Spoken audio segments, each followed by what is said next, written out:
ஐயா அவர்கள் வாழும் காலத்தில் சிவ பூஜை முடிந்த பிறகு கிடைக்கும் நேரத்தில் தியானத்தில் ஈடுபடுவார். தியானத்தில் ஈடுபட்டு சித்துக்கள் கைவரப்பெற்று பல அதிசயங்கள் செய்தவர். அஷ்டமா சித்துகள் நிரம்பியவர். மகான்களுடைய தரவரிசையில் நீங்காத நிச்சயமாக இடம்பெற்றவர்கள்.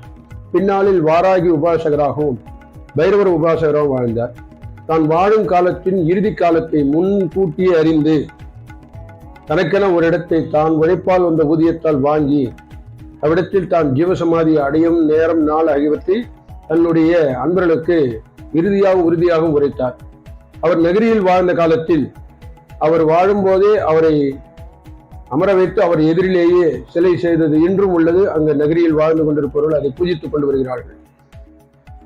காவிரிப்பாக்கம் அத்திப்பட்டு, திருப்பார்கடல் அத்திப்பட்டு என்ற ஊரில் அவருடைய ஐயாவுடைய ஜீவசமாதி இருக்கிறது.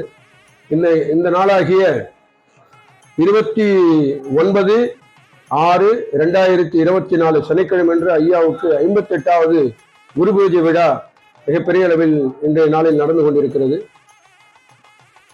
அவருடைய அன்பர்கள், அவரால் பணம் பெற்றவர்கள், அவரது குடும்பத்தை சார்ந்த வாரிசுகள் இன்றளவும் ஐயாவின் மீது பக்தி கொண்டு அவரது மிகப்பெரிய படங்களை வீட்டில் வைத்து வழிபாட்டு கொண்டு வருகிறார்கள். இன்றும் அவருடைய ஜீவசமாதியில் பல அதிசயங்களை அவர்கள் உணர்ந்து கொண்டிருக்கிறார்கள். நம்பியவர்களுக்கு கை கொடுக்கும் குலதெய்வமாக ஐயா அவர்கள் வாழ்ந்து கொண்டிருக்கிறார்கள் என்ற நிச்சயத்தையும் சத்தியத்தையும் இந்நாளின் நேரத்தில் ஐயாவின் பாதம் பணிந்து ஐயா ஜீவன் முக்தி அடையும் போது அவருடைய சீடர்களுக்கும் அன்பர்களுக்கும் உரைத்தது யாதெனில், தன்னுடைய ஜீவசமாதிக்கு பின் ஒரு வருட குரு பூஜை அன்று முதல் வருட குரு பூஜை அன்று ஜீவசமாதியை திறந்து பார்க்க என்றும், தான் அமர்ந்த நிலையில் இந்நாளின் கோலத்தை அந்நாளில் கண்டால் மீண்டும் மூடி குரு பூஜை செய்ய வேண்டும் என்றும், அவ்வாறு இல்லாமல் உடல் சிதிலமடைந்து எலும்புக்கூடுகள் என்ற நிலையில் ஆகிவிட்டால் எடுத்து வெளியே போட்டுவிடும்படியும் ஐயா அவர்கள் கூறினார்கள்.